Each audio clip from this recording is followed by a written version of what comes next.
1921 जिस तरीके से हम सबकी ज़िंदगी को प्रभावित करके गए हैं, उसको देखते हुए आने वाले साल का इस्तेमाल मैं या फिर नई कोई चाल आ गया लेकर खुशी, या फिर नई कोई चाल आ गया करने हमें खुशहाल या बेहाल आ गया। छोड़ो ये फिक्र, आओ करें मिलके एहतराम, देखो जहाँ में करना नया साल आ गया। इसमें जैसे कोई माँ किसी लाडले बच्चे को, ये मोहब्बत है, इनकी मोहब्बतें बेपनाह मोहब्बतें हमें मिलती हैं। मैं जब भी कभी कभार मैं इनके दौलत खाने में भी जाता हूँ इनकी मोहब्बतें पाने के लिए, और इन्हें आवाज़ देने भर की देर होती है, कोई आवाज़ भी हमारे मुंह से निकल नहीं पाती, और ये अपनी मोहब्बतों के आगोश में हमें समेटते हैं। मैं तहे दिल से आपका शुक्रगुजार हूँ, पूरा वो परिवार आपका शुक्रगुजार है। कार्यक्रम को हम शुरू करें, जो भी 2-3 मिनट का समय है, 2-3 शेर आपकी नजर करता हूँ। तब तक फातमी साहब, तेरा हर हाल में एक दिन ये दामन चाक होना है, तेरा हर हाल में एक दिन ये दामन चाक होना है, इसी आमाल के जरिए वहां पर पाक होना है। गुरूर अब किस लिए तन्हा ये हुस्न दर, गुरूर अब किस लिए तन्हा ये हुस्न जर और ताकत का, तुझे भी खाक होना है, मुझे भी खाक होना है। एक दिन तो हम सबको खाक होना ही है। किसी भी बात का गुरूर वो जिससे मिलकर हमें अपनी मुश्किलें आसान लगने लगी। हमारे आदरणीय बोधिशेख शर्मा जी हमें कुछ मेहमानों का इंतजार है जो नहीं आ पा रहे हैं।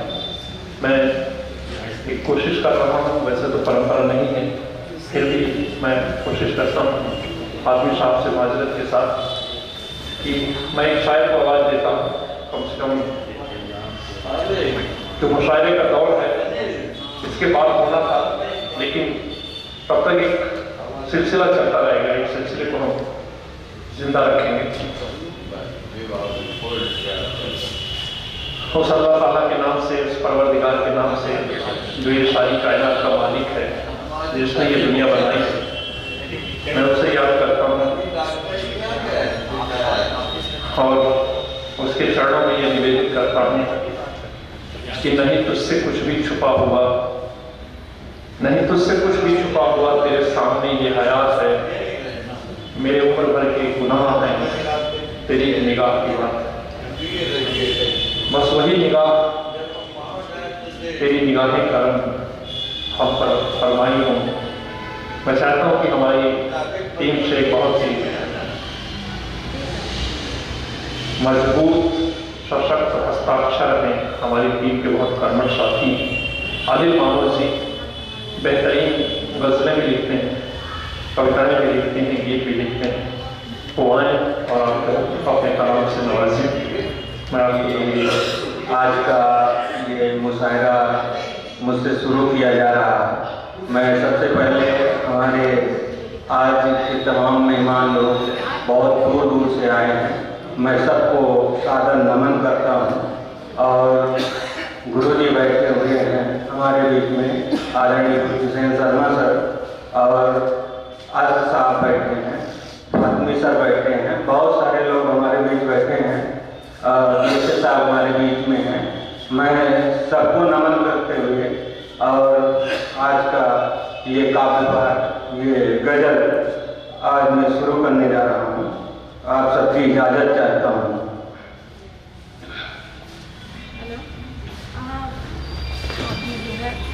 एक गजल आप सबके हवाले।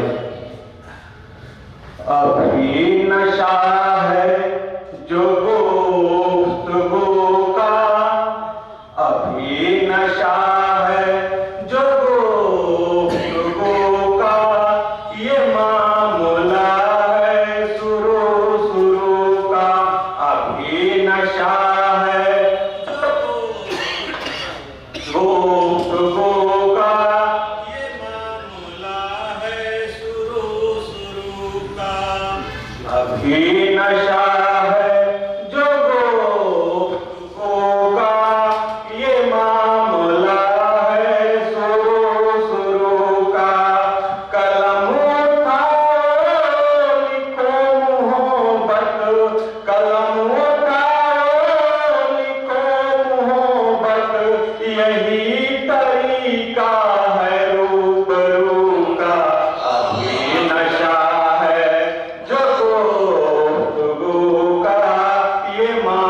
मौला है शुरू शुरू का। और ये शेर देखें हाजिर है आपके खिदमत में कि ये बादलों शान का बुटालो, ये बादलों शान का बुटालो, मैं चांद देखूं तो हूबहू का। अभी नशा है जो गुफ्तगू का, ये मामला है शुरू शुरू का। और जिगर को इतना किया वो छलनी, जिगर को इतना किया वो छलनी, जुगाड़ कोई नहीं रफू का। अभी नशा है जो गुफ्तगू का, ये मामला है शुरू शुरू का।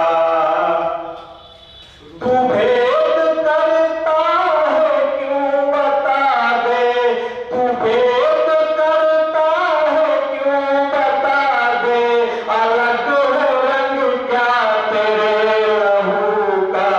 अभी नशा है जो गुफ्तगू का। और ये शेर आपके हवाले कुछ 4-6 शेर नहीं है। क्या इश्क क्या मोहब्बत क्या प्यार पर भरोसा, क्या इश्क क्या मोहब्बत क्या प्यार पर भरोसा।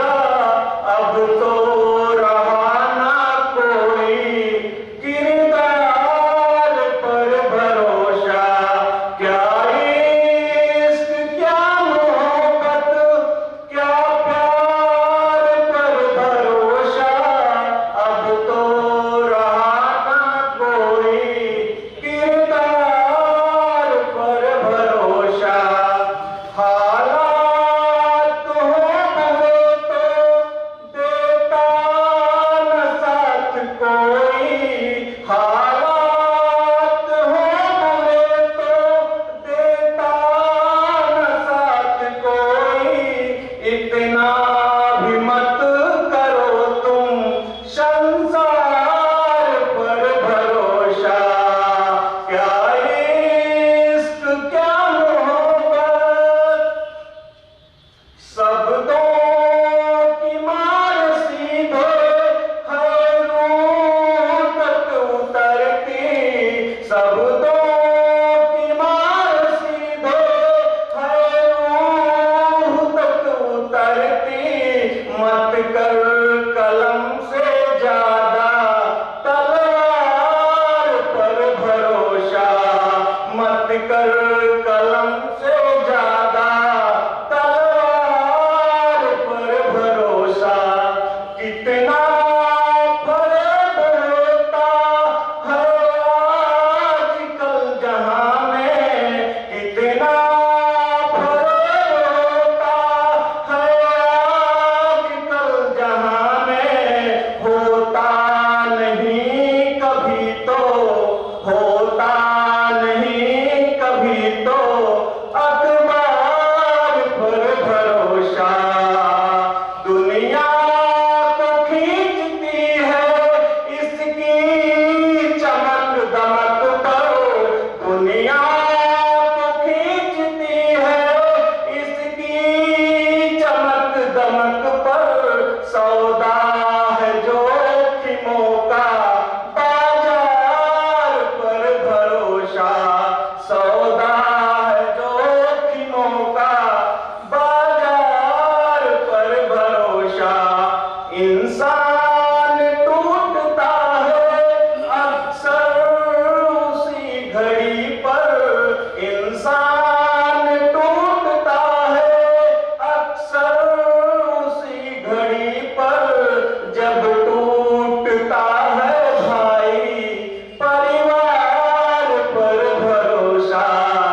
कभी भी लुत्फ तन्हाई का महफिल से नहीं मिलता। ये दिल वालों की बस्ती है, मगर फिर भी यहाँ तन्हा किसी से दिल नहीं मिलता, कोई दिल से नहीं मिलता। जी, इन्हें जाने नहीं दिया जा सकता था।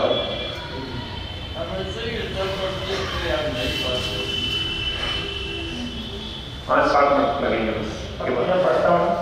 अगर मेरी कुछ पंक्तियों के कुछ शब्द आपके दिल के द्वार तक पहुँचे जरूर बताइएगा।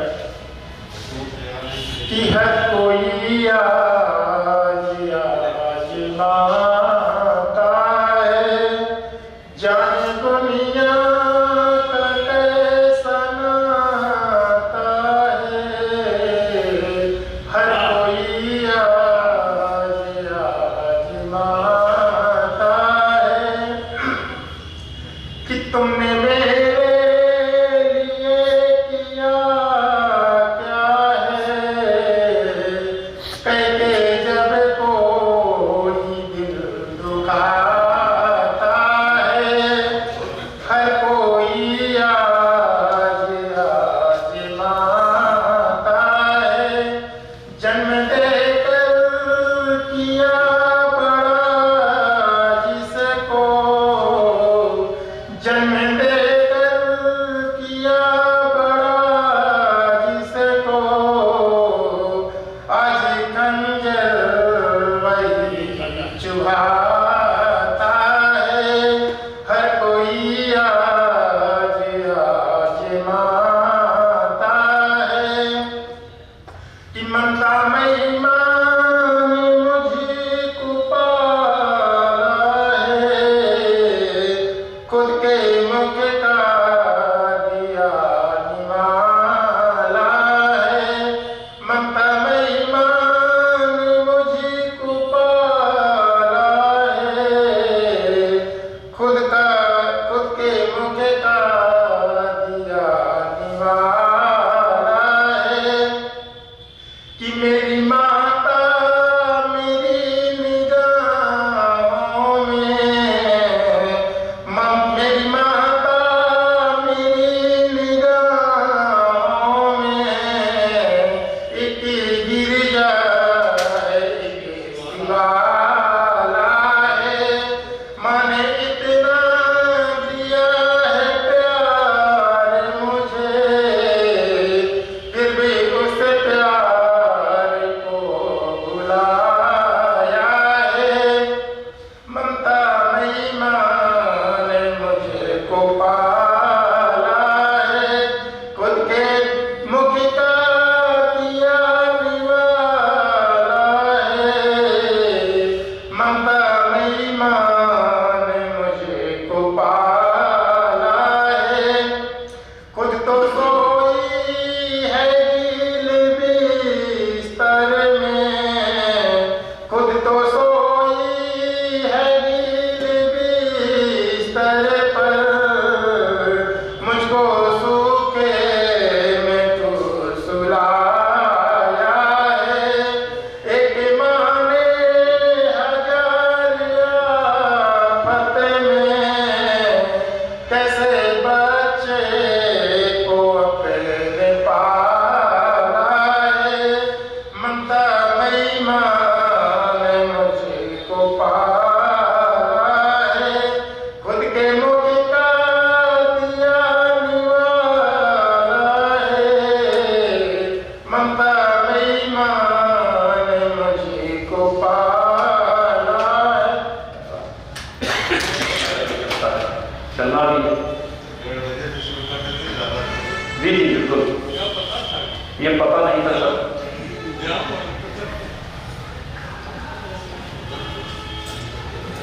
क्या पता था कि एक दिन मेरी ये हालत होगी, जिसकी हर शब फुरकत होगी, क्या पता था।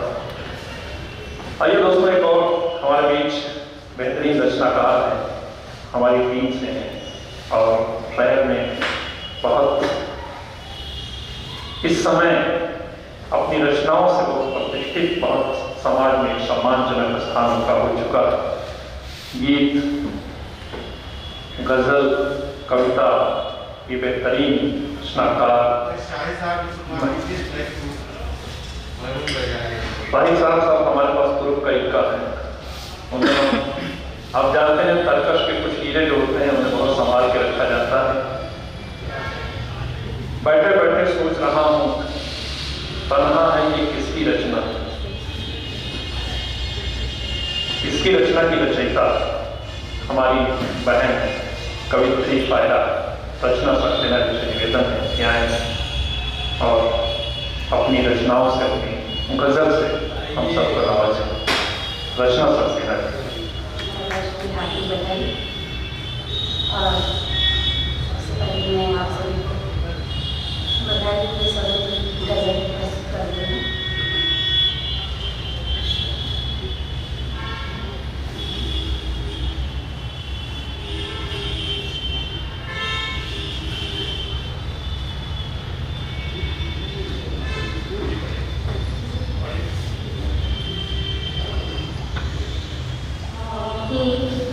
सुंदर शहर में, शहर मतलब फूल, सालनों की सुंदर शहर में, सालनों की सुंदर शहर में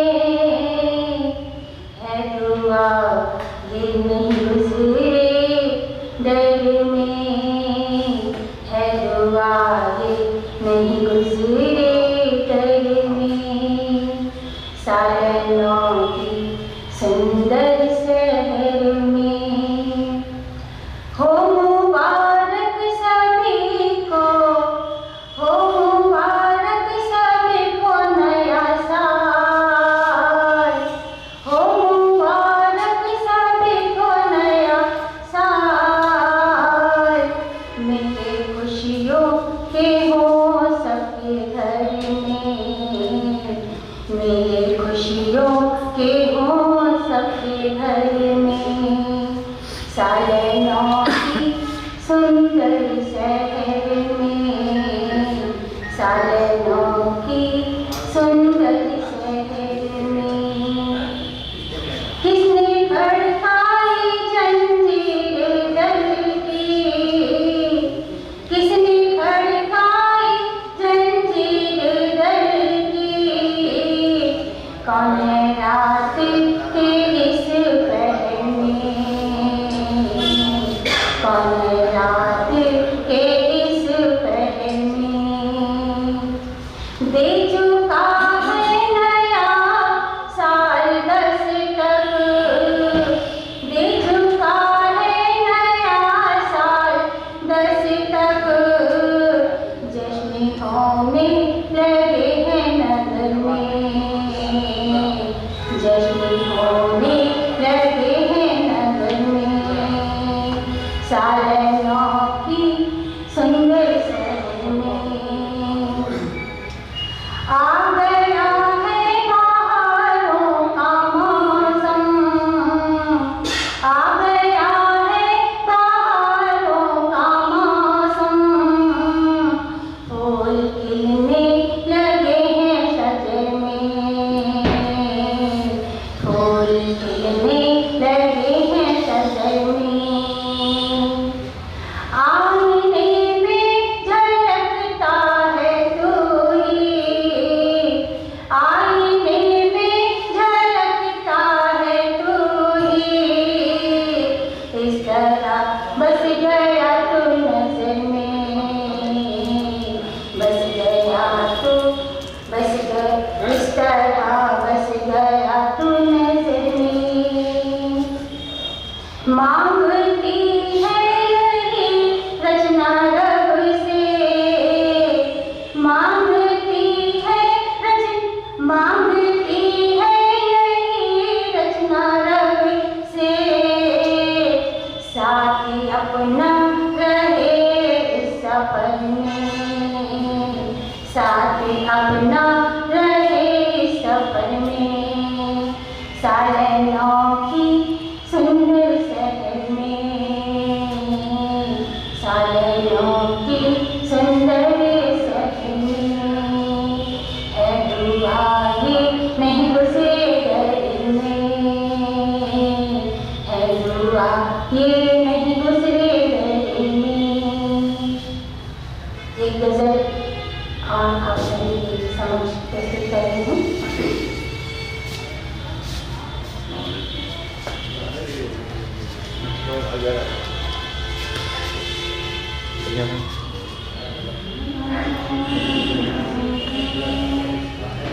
दिल में पड़े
मंजिलें जाने क्यों नहीं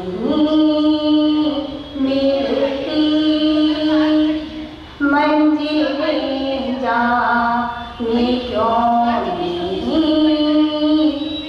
मिलती, कोशिशों में कोई कमी सी है, कोशिशों में कोई कमी सी है, दिल में ये बर्फ जमी सी है, तेरी बातें सकून देती हैं, तेरी बातें सकून देती हैं, जिंदगी में तू शायरी।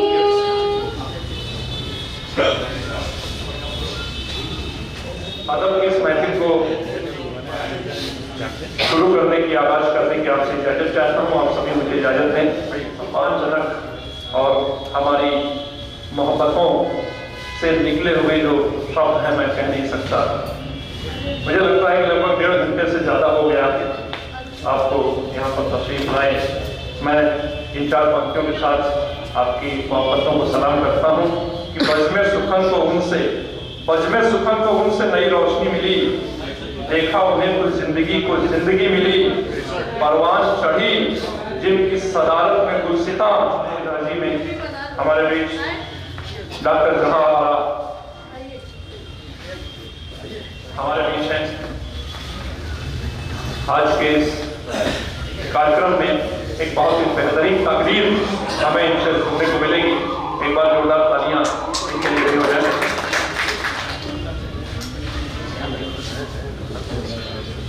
दोस्तों, हम किसी भी कार्यक्रम की शुरुआत आप जानते हैं तो परिवार हमेशा से पौधे को जल देकर करता आया है।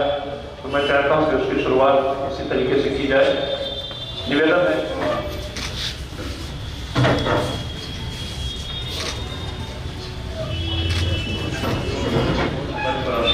अपना स्थान लें, और क्योंकि विलम्ब काफी हो चुका है, मैं बहुत तेजी से सिलसिले को आगे बढ़ाता हूँ।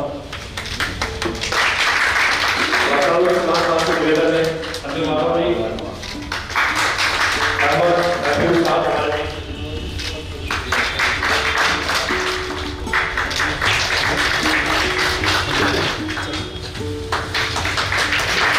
उत्तर प्रदेश की जानिब से गुरु परिवार में सजाई गई ये महफिल आज की ये खूबसूरत महफिल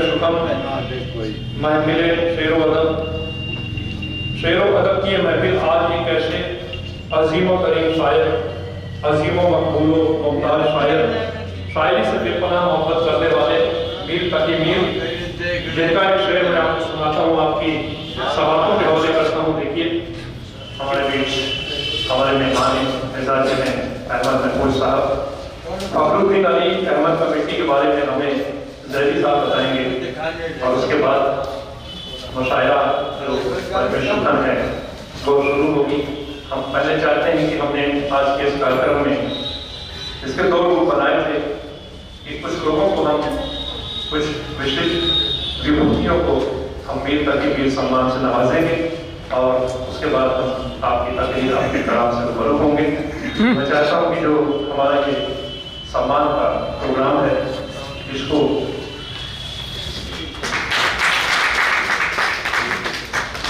हाँ सर, आप सभी yes ready, 1 photograph sir, thank you. आदम की दुनिया में बेहतरीन नाम फिर भी जिनका थैंक यू। इब्राहिम हमारे शहर की को आप सभी सरंदों की बाबूजी इधर, शहजादी धन्यवाद। मलिका, यस सर इधर, थैंक यू। मैंने आपको बताया था रहने वाले बलिया के, लेकिन हमारे आया पंजाबी साहब की बेहतरीन तरन्नुम की आवाज़ में हमें सुनने को मिलेगी। Thank you. लड़का और मर्यादा के साथ कर सकता हूँ। मैं सदर मोहतरम साहब से भी इजाज़त चाहता हूँ कि मुझे इजाज़त नहीं, मैं इस कार्यक्रम की शुरुआत कर सकता हूँ। और सबसे पहले मैं चाहता हूँ कि इम्तियाज अहमद दानिश साहब आए और तकरीर से हमें बताएं कि आज का ये कार्यक्रम किस रूप में, किस तरीके में खास बना है।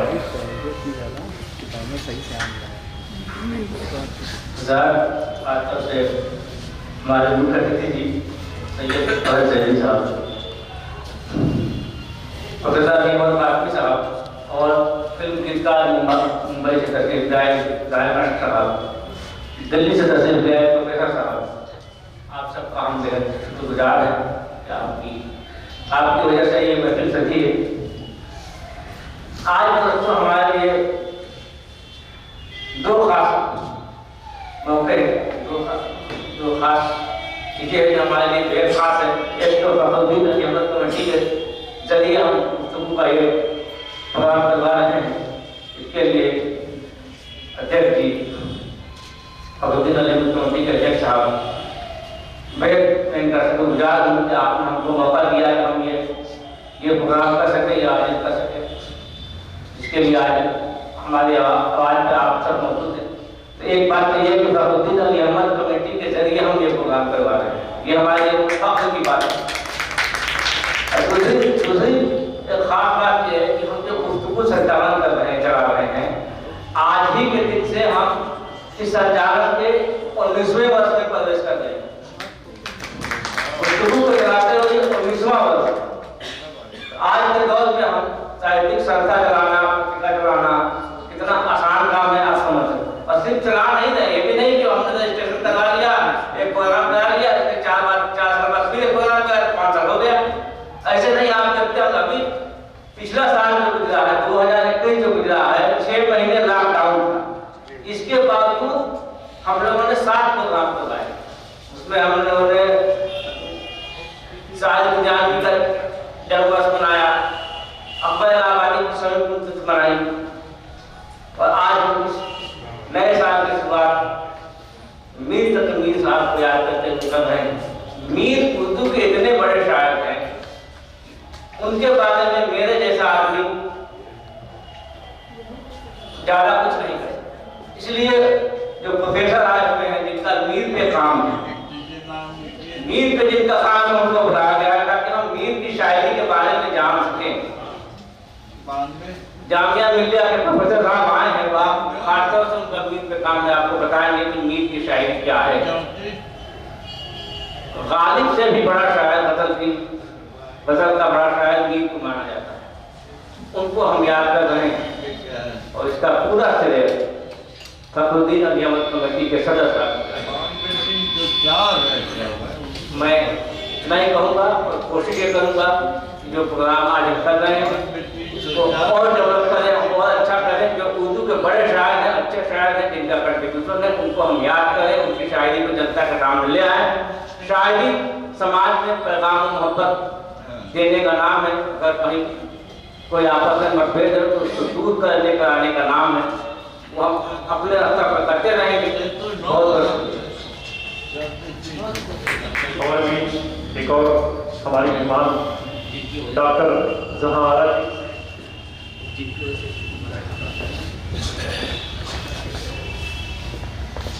जिनकी मोहब्बतों और इबादतों से हम आज की महफिल सजा पाएंगे। एक बार जोरदार तालियां के लिए हो जाए। डॉक्टर जहां आरा जी हमारे बीच में, हम इस सिलसिले को आगे बढ़ाएं। हमें जानना है, लेकिन उससे पहले हम चाहते हैं कि डॉक्टर नीलिमा विश्वनाथ आप माल्यार्पण डॉक्टर जहां आरा जी को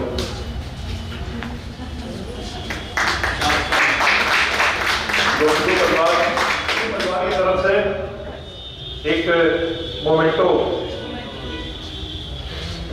आज के मेहमान खुसूसी हमारे आज की चीफ गेस्ट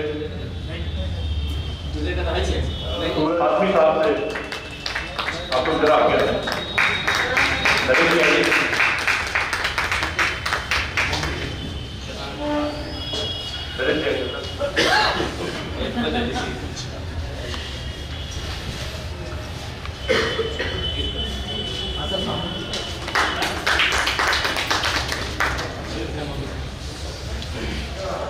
हो जाए।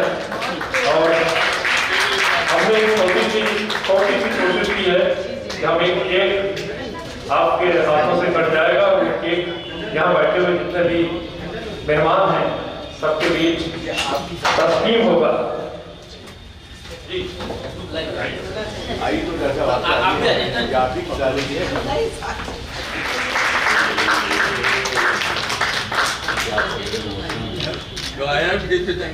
हैप्पी बर्थडे टू मेरी हैप्पी बर्थडे हो चुका।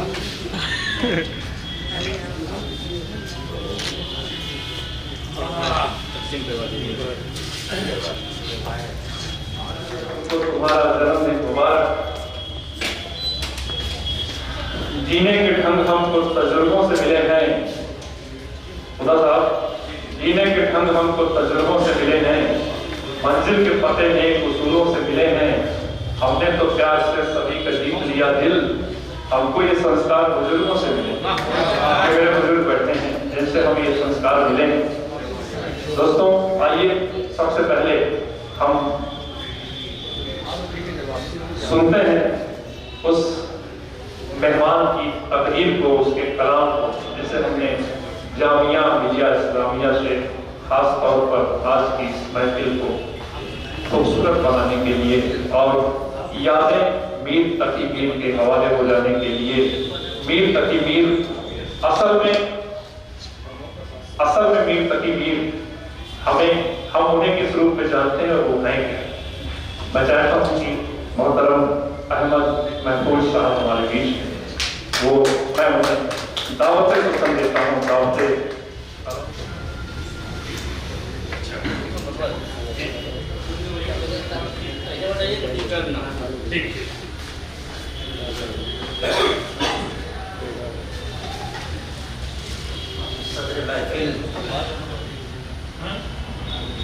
और मेरे उस्ताद मुकर्रम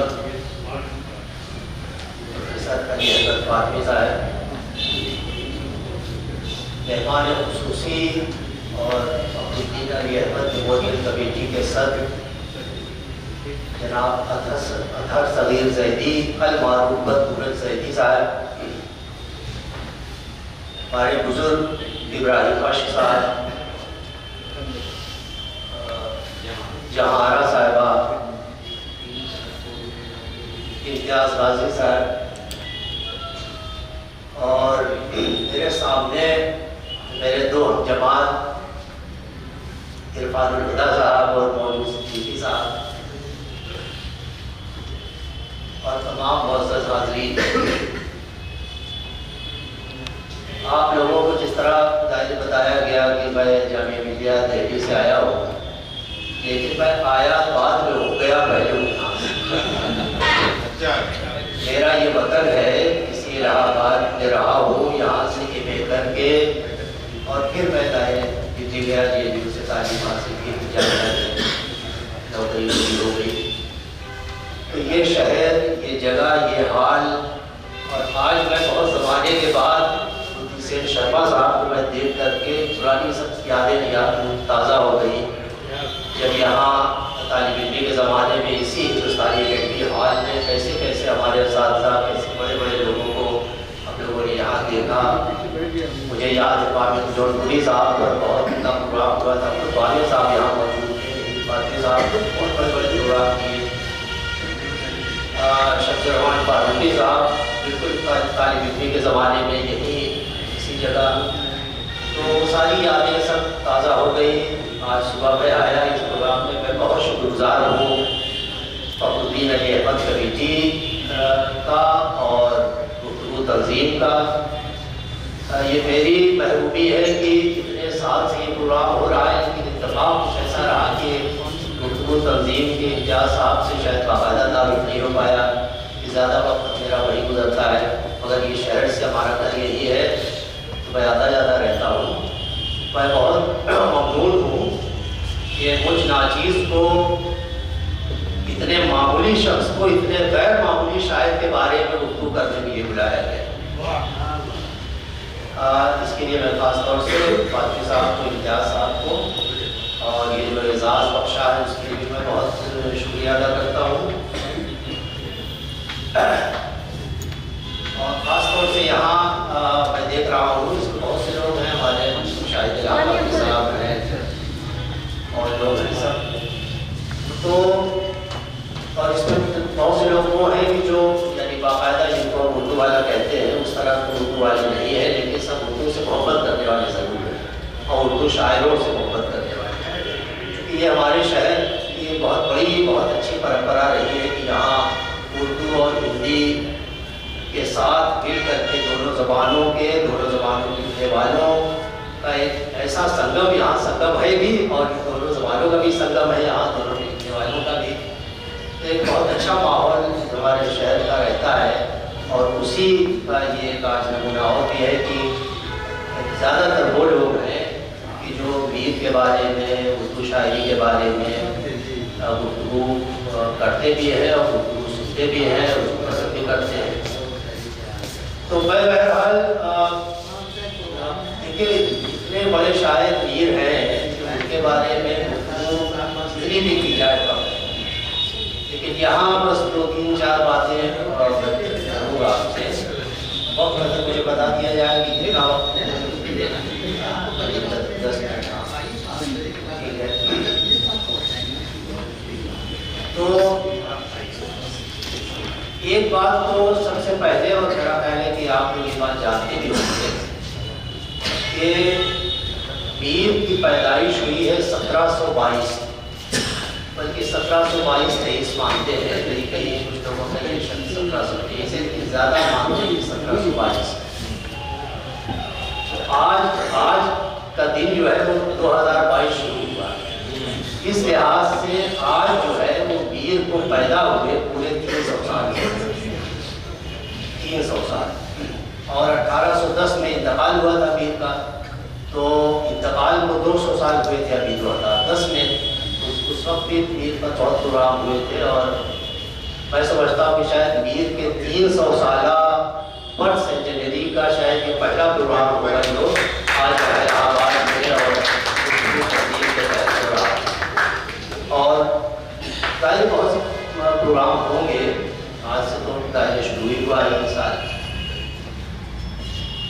देखिए, मीर के बारे में बातें करना, मीर की शायरी के बारे में बातें करना, मीर की ज़िंदगी के बारे में बातें करना, इतने उसमें पहलू हैं, इतने डायमेंशंस हैं, इतनी बातें हैं कि उन बातों को बहुत तफसील से अगर किया जाए तो उसका मौका नहीं है। लेकिन चंद बातें, चूँकि सब लोग यहाँ पढ़े लिखे लोग हैं, अदब और शेर से ताल्लुक़ रखने वाले हैं, इसलिए अगर कुछ बातें इख्तिसार से शायद इशारों में भी कह दी जाएंगी तो वो जाहिर है कि आप सब लोगों के लिए मुफीद होगी या खास करके लोगों के लिए शायद कम जाती है। एक बात तो ये है कि हमारी उर्दू शायरी की रवायत में, और अगर हम गज़ल की रवायत को सामने रखें तो बाकायदा गज़ल का सबसे पहला और सबसे बहुत बड़ा शायर माना जाता है वली दगनी। वली दगनी को हम ये मानते हैं कि उन्होंने उर्दू में फारसी गज़ल के बिल्कुल पैरेलल उर्दू गज़ल को इस्टेब्लिश कर दिया। और वली दगनी का ज़माना है 1667-68 में वो पैदा हुए थे और 1707-8 में उनका इंतकाल हुआ। यानी मीर के पैदा होने के भी 15 साल पहले वली दगनी का इंतकाल हो गया था। औरंगाबाद सदर इसलिए वली दगनी। तो वली दगनी से लेकर के और फिर यानी पूरी 18वीं सदी जो मीर की सदी है, मीर सौदा वगैरह, और फिर पूरी 19वीं सदी।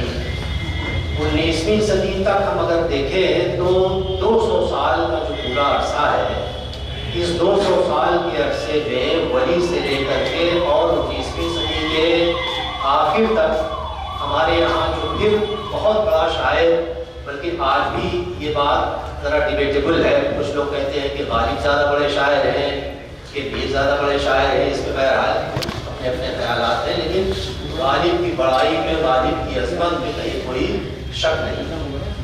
तो गालिब का इंतकाल 1869 में हुआ, यानी 19वीं सदी का बिल्कुल आखिर। अब गालिब के बाद भी कुछ शायर हमारे यहाँ जो बहुत मशहूर हैं, जैसे दाग है, अमीर मीनाई है, तो दाग का इंतकाल 1905 में हुआ। तो इस तरह से अगर हम मान लें कि और पूरी 200 साल की रवायत में तमाम शायर अगर होंगे तो हज़ारों की तादाद में, जो हमारे यहाँ तस्वीरों में उनके नाम लिखे हुए हैं, उनके कलाम भी मौजूद हैं, थोड़े बहुत सही। लेकिन इसमें जो बहुत बड़े बड़े मर्तबे के शायर हैं, उनकी तादाद भी कई सौ। यानी उसमें जाहिर है सारे शायर तो मीर और गालिब के बराबर के नहीं हैं, लेकिन यह है कि जो बहुत अच्छे शायर हैं, जिनको आप चलिए मीर गालिब के बाद वाली लाइन में रख दीजिए, उसके बाद वाली लाइन में रख दीजिए, उन सब को अगर हम मिला के देखें तो कई सौ शायर, और वो सब हमारे तस्वीरों में, एंथोलॉजी में सब मौजूद हैं।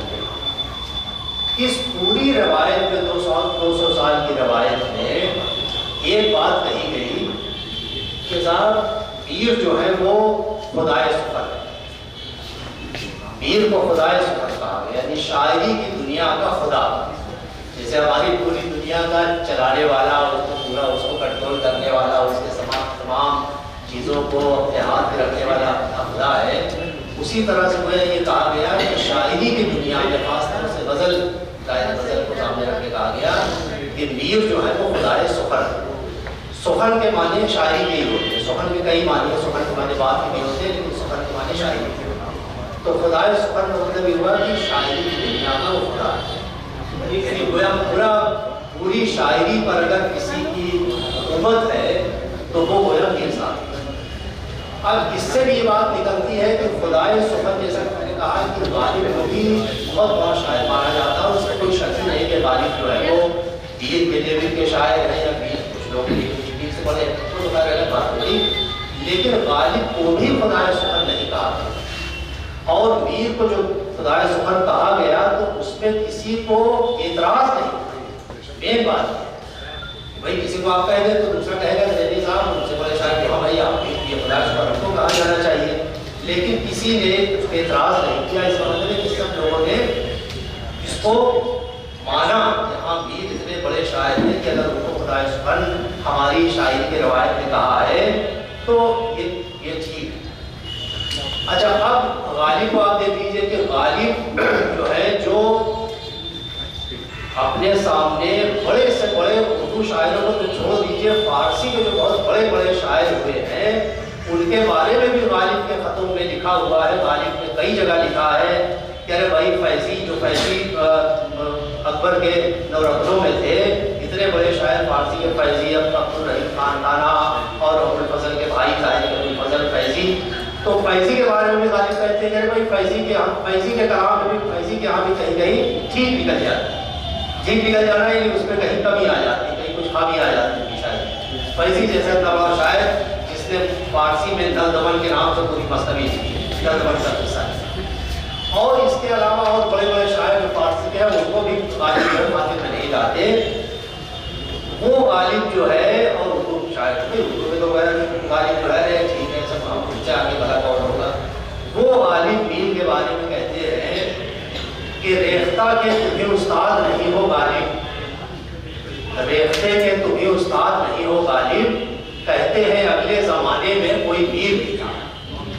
अब अगले जमाने में मतलब कि गोया पिछली सदी में, 19वीं सदी में गालिब है तो गोया 18वीं सदी में, कहते हैं अगले जमाने में कोई मीर भी था।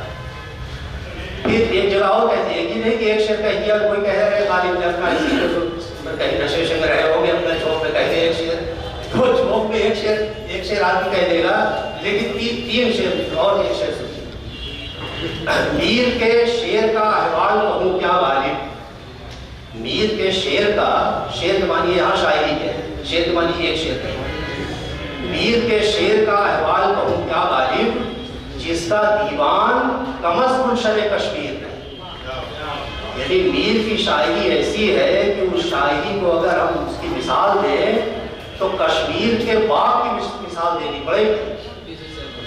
मीर के शेर का अहवाल कहूँ क्या गालिब, जिसका दीवान कमस गुलशन कश्मीर नहीं, कश्मीर के बाग से कम नहीं है। अब यहीं पर एक नुक्ते की बात जरा सा मैं आपसे शेयर कर दूँ कि देखिए ये जो कहा जाता है मीर के बारे में बहुत सी बातें कही गई हैं, और बल्कि ज़्यादातर बातें मीर की शायरी के बारे में या मीर के बारे में जरा मीर के खिलाफ जाता है।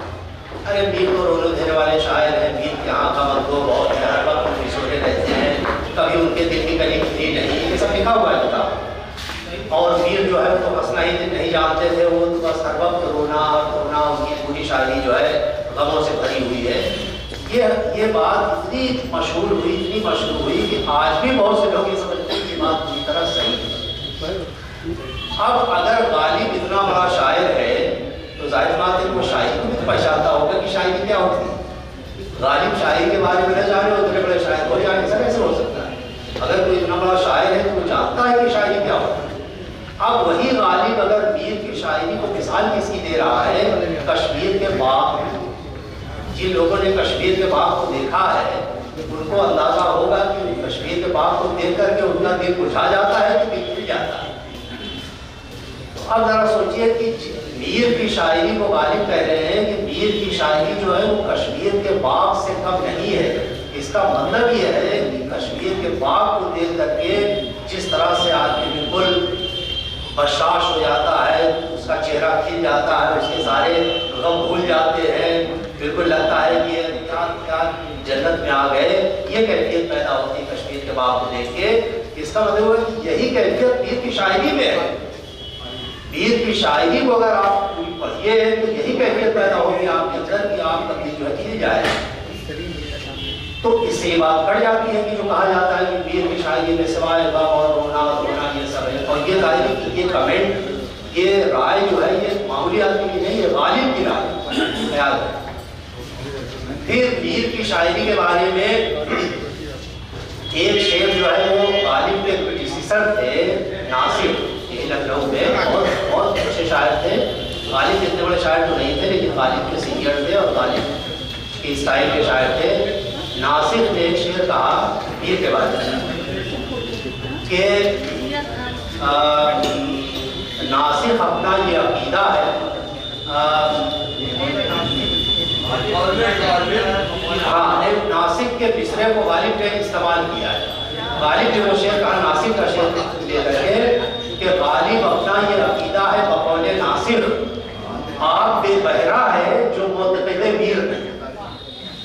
यानी नासिक ने अपने शेर में ये कहा था, दूसरा मिसरा तीसरा जो है वो नासिर का ही है कि आप बेबहरा है जो बोलते हैं मीर नहीं। नासिर ने कहा था कि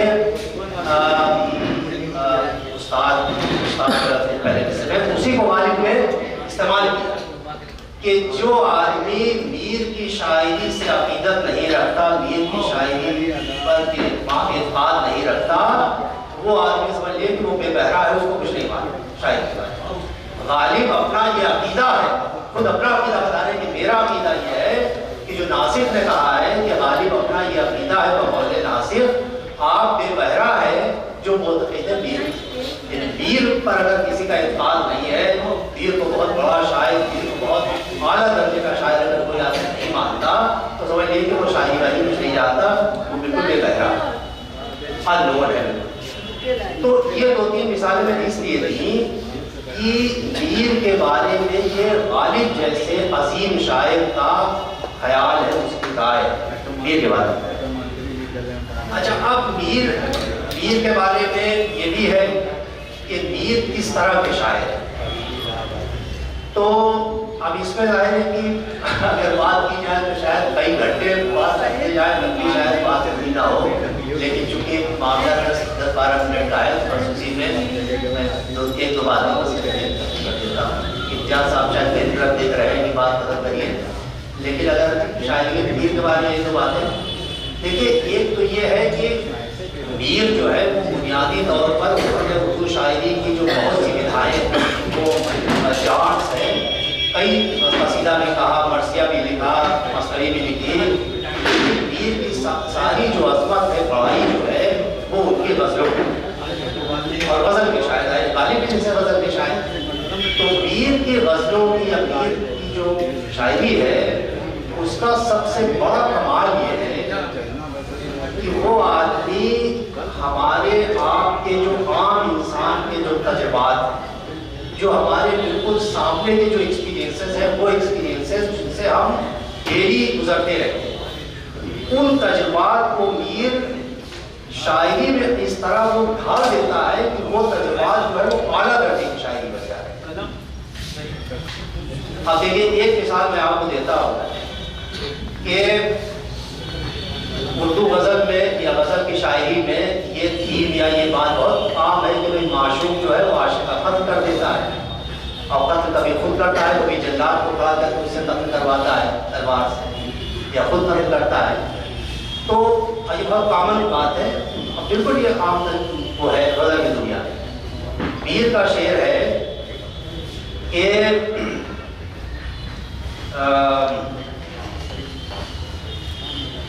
जम गया खून कफे कातिल पे तेरा मीर से बस, जम गया खून कफे कातिल पे, कातिल के हाथ में तेरा खून ज़बस, उनने रो रो दिया कल हाथ को धोते धोते।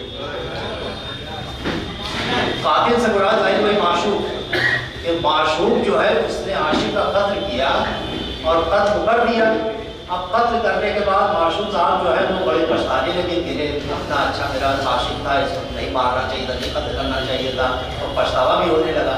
अब उस पछतावे के आलम में बार बार वो अपना खून जो है कत्ल किया, तो खून के हाथ में लगा हुआ है, माशूक के हाथ में। अब माशूक जो है वो अपने हाथ के खून को मतलब भी हो रहा है, लेकिन चूंकि इतने बड़े आशिक का खून था तो खून साफ भी नहीं हो रहा है।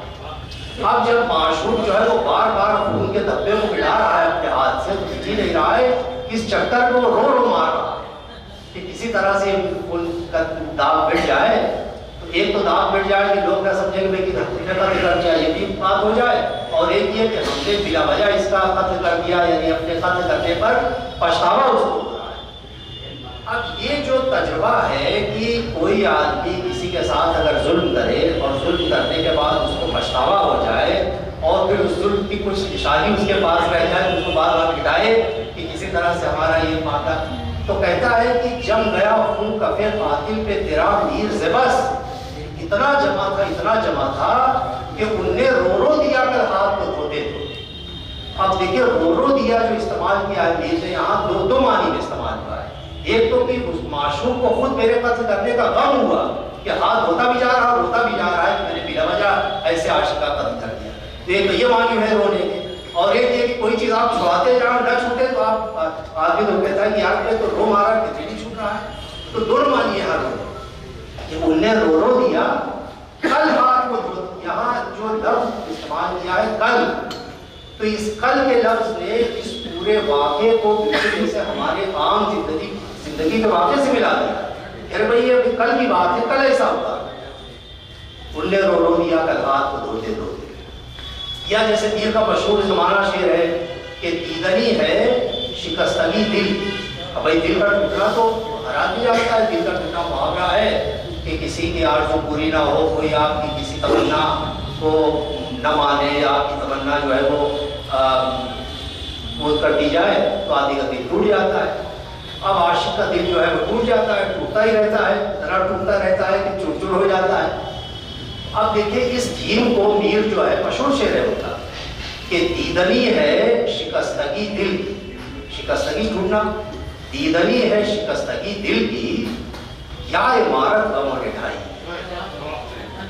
क्या इमारत गमों ने ढाई। ये जो मीर का कमाल है कि इतनी गहरी बात को मीर जो है वो इतने सिंपल अंदाज में और एफर्टलेस अंदाज में कह देते हैं कि उसी को अगर आदमी कहना चाहे तो सारी जिंदगी सर भटकता रहे, उस तरह का शेर ना हो जाए। दीदनी है शिकस्त दिल का टूटना तो भाई तभी टूटता रहता है, लेकिन इश्क में जो हमारा दिल टूटा है, ये दिल का टूटना जो है वो दीदनी के माने देखने के लायक है, देखने से ताल्लुक रखता है।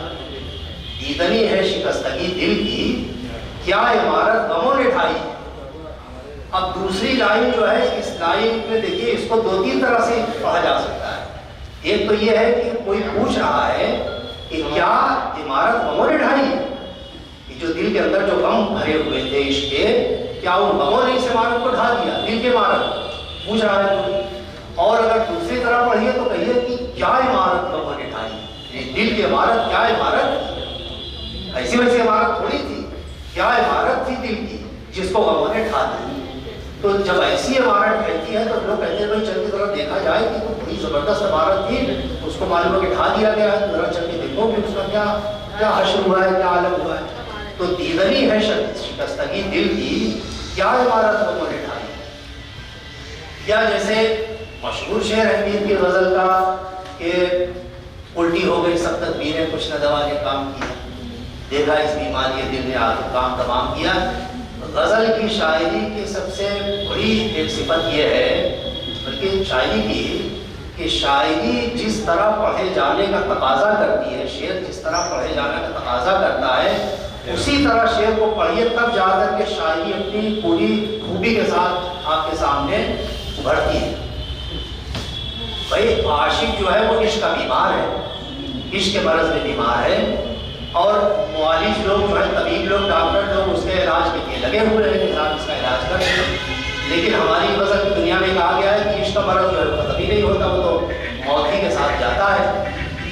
अब आशिक या उसके जो दोस्त अहबाब हैं वो सब डॉक्टरों से कह रहे हैं कि भाई क्यों पीछे पड़े हुए हो, ये मर्ज ठीक नहीं होगा इसका, यही साहब तो इलाज करके छोड़ेंगे। आखिर मालूम कि आशिक साहब दुनिया से गुजर गए। जब गुजर गए तब उस सिचुएशन के बारे में ये शेर है कि उल्टी हो गई सब तदबीरें, तदबीर इलाज के माने, तदबीर के माने इलाज, उल्टी हो गई सब तदबीरें कुछ न दवा ने काम किया। देखा, यहाँ देखा जब उसको इसी तरह पढ़िए, देखा इस बीमारी दिल ने आखिर काम तमाम किया। कहते थे कि हम तो आपसे बहुत पहले से कहते थे कि आप काम की वजह इसके अंदर पड़े हुए। यहाँ मीर ने जो लफ्ज देखा बिल्कुल दूसरे लाइन का पहला लफ्ज रखा है कि देखा इस बीमारी दिल में आखिर काम तमाम किया। तो ये जो मीर की शायरी की जो सिफत है या खुसूसियत है कि वो इतनी गहरी बातें करते हैं, लेकिन इस अंदाज से करते हैं कि लगता ही नहीं कि बहुत गहरी बात है। जब आप पहले ऊपर से पढ़ जाते हैं और सरसरी गुजर जाते हैं, जब उस पर गौर करिए तब मालूम होता है कि इस शेर के अंदर तो किसी तरह की तह मौजूद है। तो ये वो बातें थी जिसने मीर को इतना बड़ा शायर बनाया, और खुदाए सुकन, और आज उनके ये साल शुरू हुआ है, 300 साल उनकी विलादत को हो गए। देखिए बड़ी शायरी जो है वो कई सौ साल का सफर कर जाती है और हमें अंदाजा नहीं होता। अभी ऐसा लग रहा है जैसे पीर साहब यही मौजूद होंगे, अभी कहीं कल ही उन्होंने ये शेर कहे तो बड़ी शायरी की ये सिफत होती है कि वो हमें बहुत जिसे ट्रांसेंड कर जाती है ज़मानों। खुसरो के इंतकाल को 2025 जो अभी आने वाले हैं, 3 साल के बाद अमीर खुसरो के इंतकाल को पूरे 700 साल हो जाए, और आज हम अमीर खुसरो का इस तरह जिक्र करते हैं जैसे अभी खुसरो यही कहीं मौजूद होंगे, फारसी में जो शायरी के। तो जाहिर की बातें बहुत हैं और मैं फिर बहुत शुक्रिया अदा करता हूँ, और ये जो टूटी फूटी जो 2-4 बातें मैंने की हैं